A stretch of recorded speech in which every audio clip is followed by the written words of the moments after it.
Good afternoon, everyone, and welcome to this week's Women's Health Tech Wednesday event.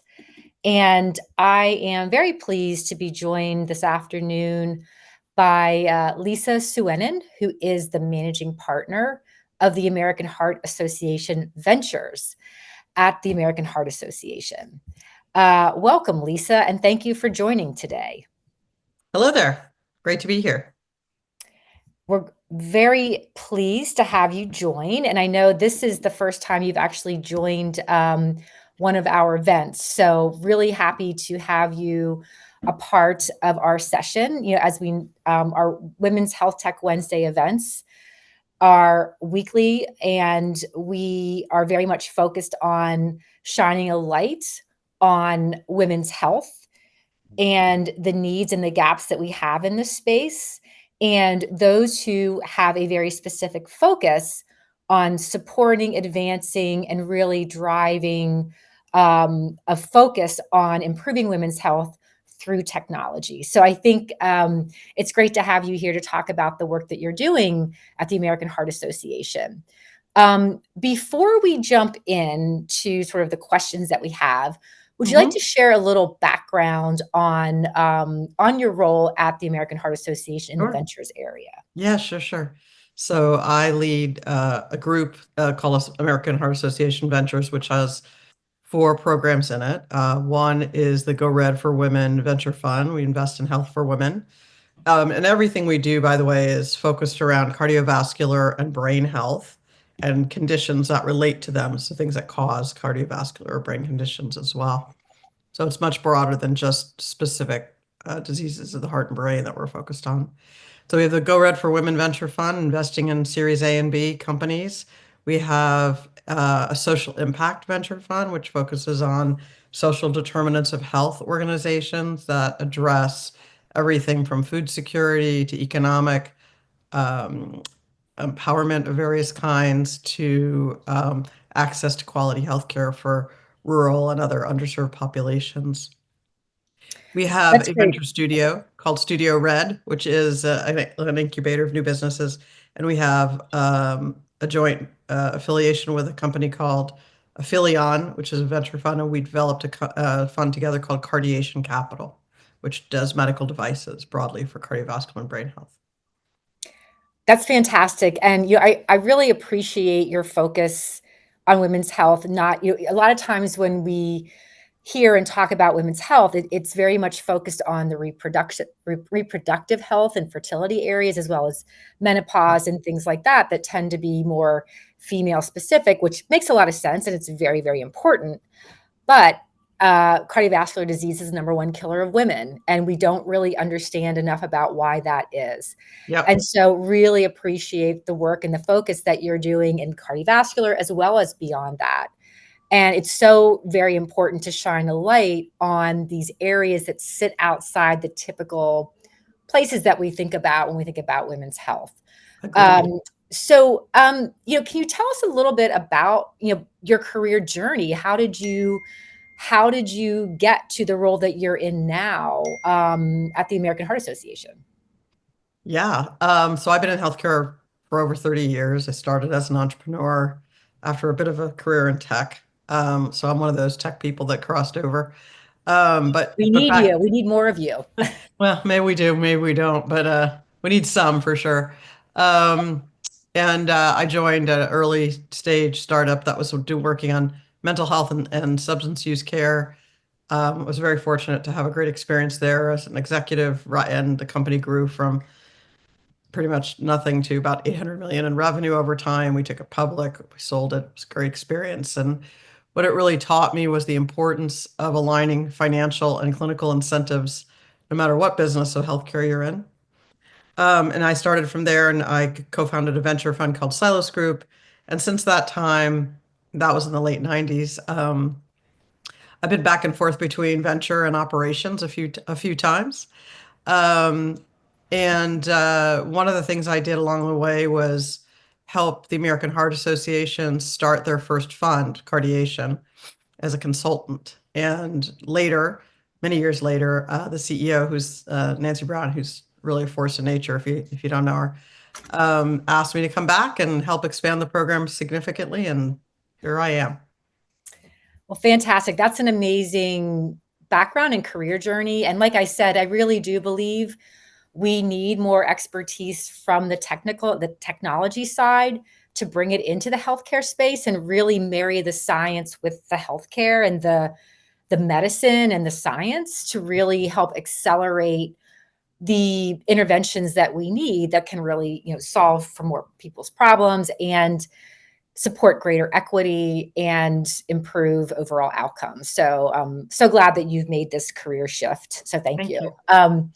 So I know you talked a little bit about this, but really, you know, what yeah, as you kind of pivoted into the healthcare and the innovation areas, um, what what are some of the differences that you saw from your prior roles, and then as you're entering into, bringing technology into this healthcare space and this innovation space, how has that shaped your leadership approach as well? Because they're kind of different areas. Interesting question. I mean, I think, what I learned in technology is that it's a tool. It's not an end. And I think sometimes we in healthcare forget that. It's not the solution to the problem. It's a part of a solution to a problem.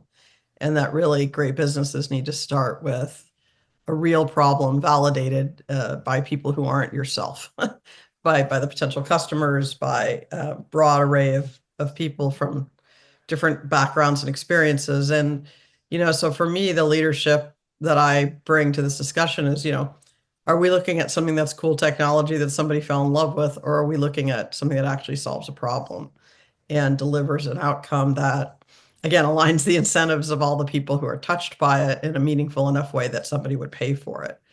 I think the importance of business models and rigor around um, diligence on things that aren't the technology in our field are so important, because the technology itself is easily copied or duplicated, even if it's not exactly the same. And so, how it's delivered and packaged with services or devices or other things is in the end what matters. And so, I think for me, I look for teams and companies when I invest that really understand those dynamics.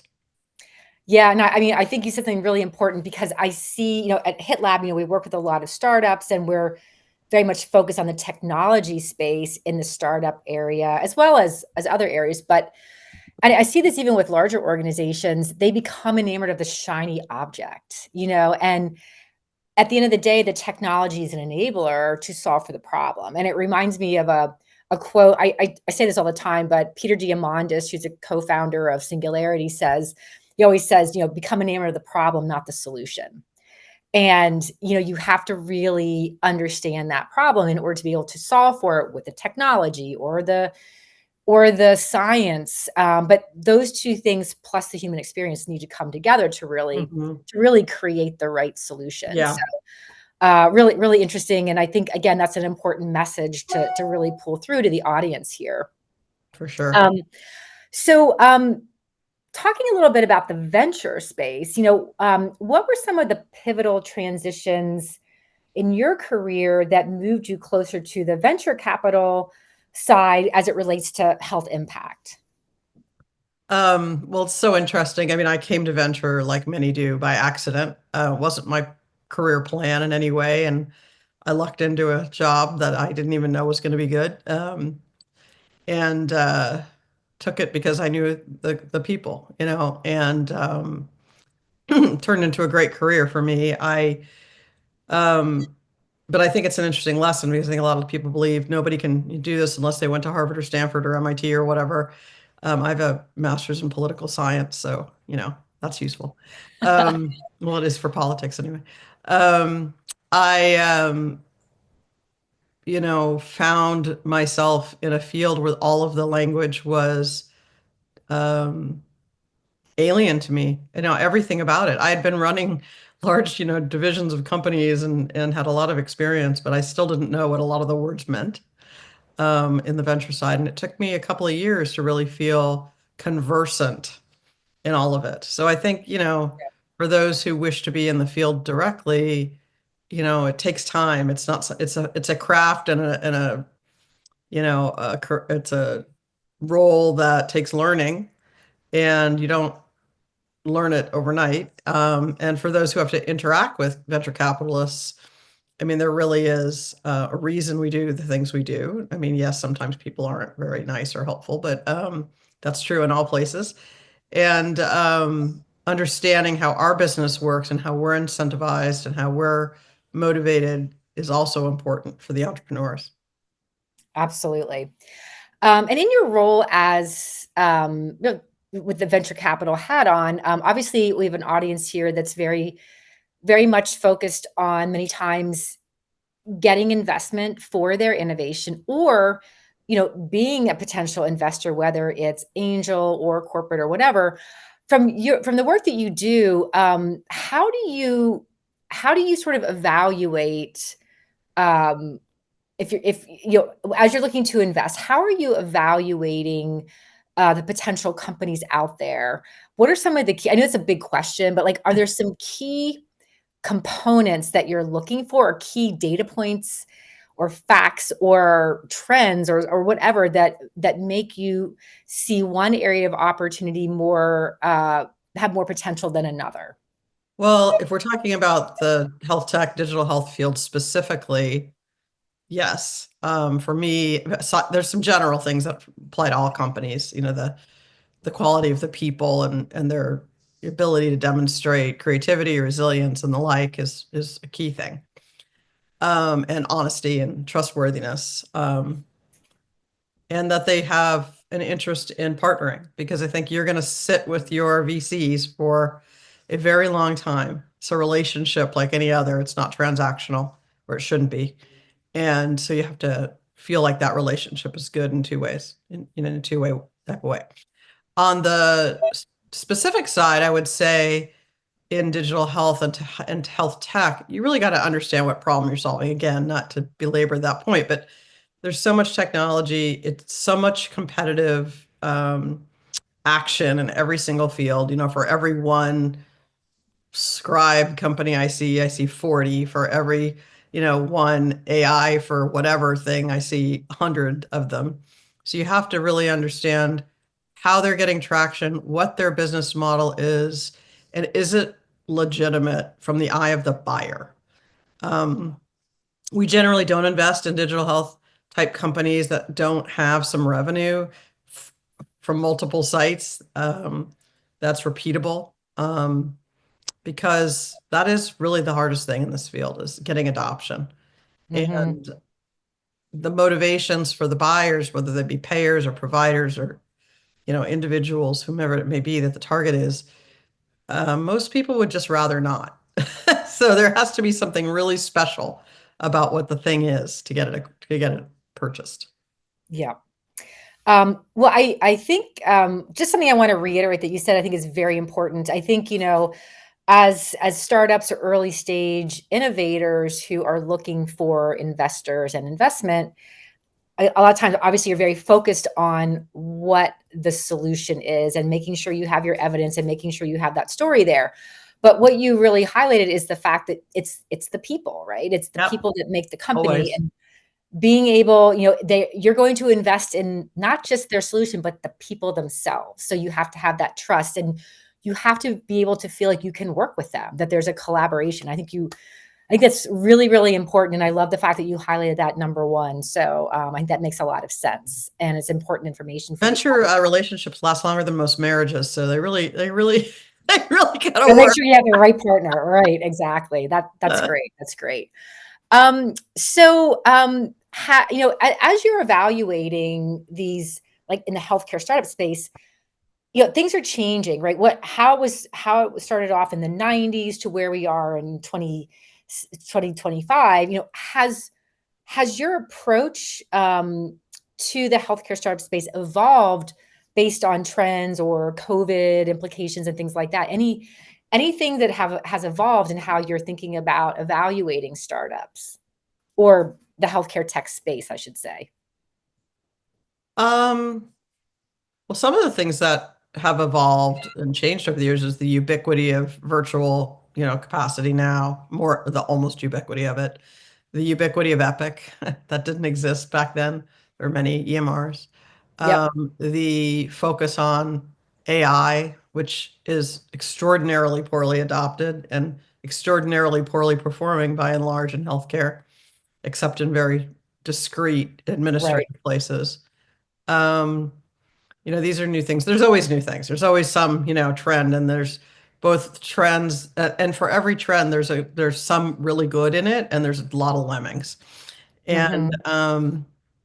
I think the thing for me to focus on each time, each during each of these cycles, and now I'm old enough to have been through quite a few of them. I was looking the other day. I read a blog called Venture Valkyrie, excuse me, and I had a tech bingo board, health tech bingo board at one time, and now most of those words are long gone, and they were used every second of every pitch, and when I wrote them, so now I have to create a new one, I guess. But I think you can't get caught up in the trends. You got to get caught up in what the buyers are buying. And Yeah. think about how long it takes for these sales to occur, which is very long and very annoying. And I think particularly for those entrepreneurs that come over from other areas, not healthcare, they're shocked by that sometimes, how irrational the purchasing decisions are, quote unquote irrational. They're very rational if you look at them through the other set of eyes. How long it takes to close a deal, all those things, but you really got to plan for that in a business. So when I see businesses that have plans that say they're going to get from zero to $100 million in 5 years, which seems to be somebody's, printed template off the web, I don't know, or that they are going to be able to make their business scale on $5 million and get to profitability, I know it's not going to happen. You just know after a while what works and what doesn't work. And Yeah. not that you can't be wrong. I mean, I'm wrong all the time. Uh, Yeah. but I'm not new to the field. So you have to trust that some of that feedback you get is worth listening to when you hear it from experienced venture folk, and think about how you might adjust your business accordingly. Yeah, I think that's where that need to be a collaborative relationship comes in. You have to be a good listener and partner in that Exactly. regard. Um, well, in the cardiovascular health space, what sort of digital health or technology health advancements are you seeing that you're really excited about? Um, well, I mean, I love the idea of sensors on board devices, particularly implanted devices. I think that's a really interesting next generation of stuff we're going to see more and more of. We're starting to see it already.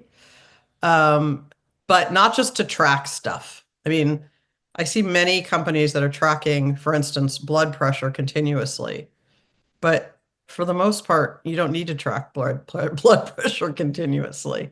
So Right. it has to have purpose, right? I'm interested in those kinds of things. I'm interested in giving feedback about how the device is working or not working, or how you can tune other interventions.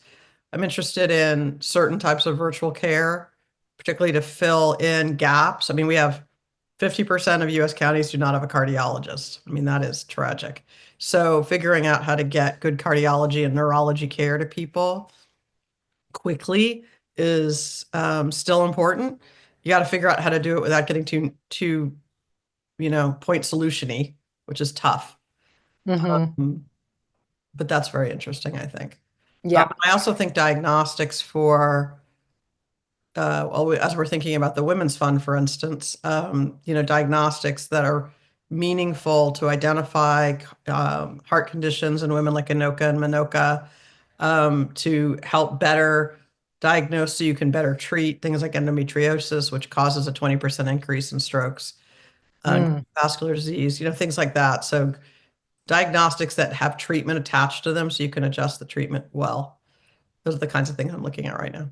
Yeah, it's kind of the so what factor. Mm, It's not just about, data collection or, yep. tracking blood pressure. It's like what is the what can we do what can we do with this information and how can we support more of a preventive, intervention or something along those lines. It's Right. very interesting. And just as a side note too, you're talking about virtual care. I'm a big proponent of that too. And clearly digital could play a big role in supporting that. There was a really scary article in the Wall Street Journal over the weekend about the the dearth of hospital beds that we have Mhm. in the U.S. compared, especially compared to other countries, and it's only getting worse. So definitely a lot of need for for virtual support and care in the appropriate setting, but we've got a real crisis on our hands here. So Yeah, um, we do. I think it's more of a crisis of unequal access than it is a crisis of beds. You know, it's that there's mm, none in rural communities and there's too many in San Francisco kind of thing. yeah, Um, so it's really more about figuring out how to disaggregate the system in a way that it can be well distributed. And, virtual care is a terrific solution for neurovascular, neuro conditions, except if you need to see an imaging specialist right away, right? Then you got to go in person. right, So these things need to be paired together, and that is a real problem because if you can get a virtual visit to somebody who is worried they may have had a stroke, that's one thing. But if you can't get them in to get, a CT scan, that's a really different thing. right. Figuring out how to fill those gaps better is key here, and those companies that do will do well. Yeah, I agree 100%. And there is a lot of opportunity there if we can get it figured out. And talking about a little bit about sort of that disparity piece. And you mentioned at the very beginning that some of the work that you're doing, you're taking into consideration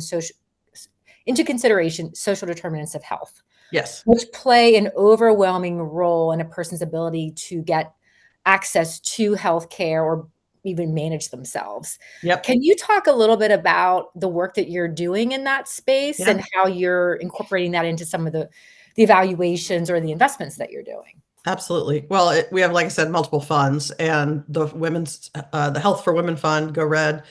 I mean, social determinant of health these days is being female, so that's one aspect of it.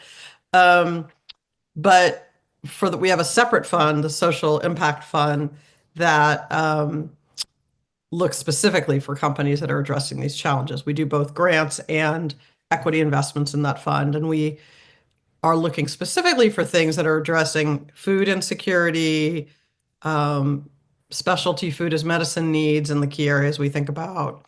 We're looking at economic empowerment issues like creating more jobs, upskilling people to get better jobs and being able to afford medicine, much less food. Looking at financial literacy. We're looking at access to care in communities where care is not available and how we can fill that gap for them.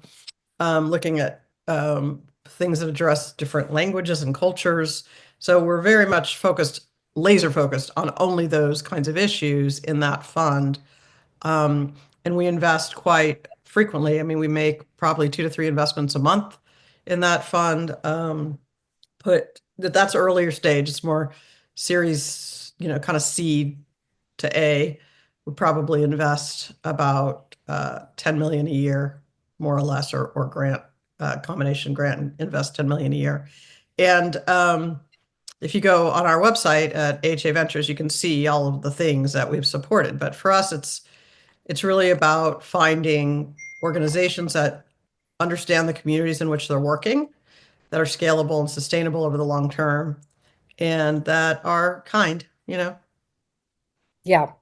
I think that's fantastic because I think that's been a missing piece of the story in healthcare in general all along. So I think that's fantastic. And you all being a leader in that area is really something that can help champion hopefully more people to engage as Yeah. well. So we're just about out of time, but I did want to talk, since this is Women's Health Tech Wednesday, would love to talk a little bit about Go Red and some of the like some specific focus that you're doing on women's health in or cardiovascular or whatever aspect from the work that you're doing and how you're thinking about it or focusing on anything you can share there. Well, right now we're focusing on finishing raising money for our women's fund. We're welcome. These are funds that are supported by donors, so it's quite unusual. We don't have limited partners. We are focused on donors who care about our mission and who will be excited to see us succeed as returns come back. They come back to the funds to continue doing more. So that's a big focus of my current life. Just closed our very first investment in the women's fund, the Go Red Fund. It hasn't yet been announced. It will be soon, so stay tuned for that. Um, we are actively looking at deals in all of the different funds, and we've got two investments and commitments we've made in the incubator as well. One is Auxira Health, AUXIRA Health, which is about getting support into for cardiologists so they can do more and not feel like they are working 27 hours a day. So really an advanced practitioner, advanced practice, professional wraparound services for the cardiology world.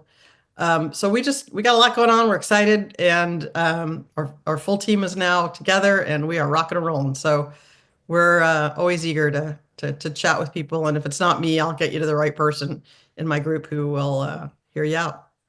Well, that is a perfect way to end the session with that open invitation. Thank you so much for that. And Lisa, it's been a pleasure to talk with you. I have a million more questions I'd love to ask you, but we are limited with time. But I really appreciate the conversation. Please feel free to reach out to Lisa via her LinkedIn.